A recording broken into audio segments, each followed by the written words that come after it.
পৃথিবীতে সবচাইতে শ্রেষ্ঠতম দোয়ার স্থান হলো মা বাবা। ওই মা বাবা যদি হাত পাতে আরশ পর্যন্ত পৌঁছে যায়, ওই মা বাবা যদি বদদুয়া করে, পৃথিবীর সব তীর সব টার্গেট মিস হতে পারে, কিন্তু মা বাবার বদদুয়া কখনো মিস হয় না, কখনো মিস হয় না। আর সন্তান মা বাবার জন্য যখন দোয়া করে, পৃথিবীর কোনো হুজুর, পৃথিবীর কোনো বুজুর্গ ব্যক্তির দোয়া কবুলের ব্যাপারে সন্দেহ থাকতে পারে, কিন্তু সন্তান যখন মা বাবার জন্য দোয়া করে, এই দোয়া আল্লাহ ফেলে দেয় না। সুবহানাল্লাহ। কারণ মা বাবার এই দোয়াটা শিখিয়ে দিয়েছেন আল্লাহ সুবহানাহু ওয়া তাআলা, রব্বির হামহুমা কামা রব্বায়ানি সাগীরা।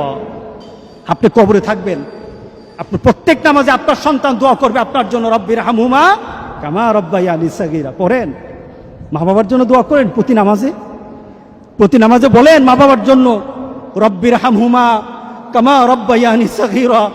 আপনি দোয়া করেন, দেখবেন আপনার দোয়ার কারণে আপনার সন্তান আপনার জন্য দোয়া করছে। আপনাকে আল্লাহ যেন এমন সুযোগ করে দেয়, এমন কুলাঙ্গার সন্তান যেন আমাদের সন্তানগুলো আল্লাহ না বানায়। সবাই বলেন আল্লাহুম্মা আমিন। আপনার দালান, আপনার বাড়ি, আপনার সম্পদ, আপনার ব্যবসা, আপনার পৃথিবীর প্রতিপত্তি যত কিছু আছে, সব আপনি দুনিয়াতে ফেলেই চলে যেতে হবে, কিন্তু সন্তান কিন্তু আপনাকে ছেড়ে দিবে না। সন্তান আপনাকে ছেড়ে দিবে না। ভালো সন্তান রেখে যাবেন, কবরে শুয়ে শুয়ে আপনার সন্তানের দোয়া পাবেন। খারাপ সন্তান রেখে যাবেন, কবরে বিপদ বিপদ বিপদ চলতেই থাকবে। আল্লাহ আমাদের সবাইকে হেফাজত করুক। আমিন বলি, আমিন বলি।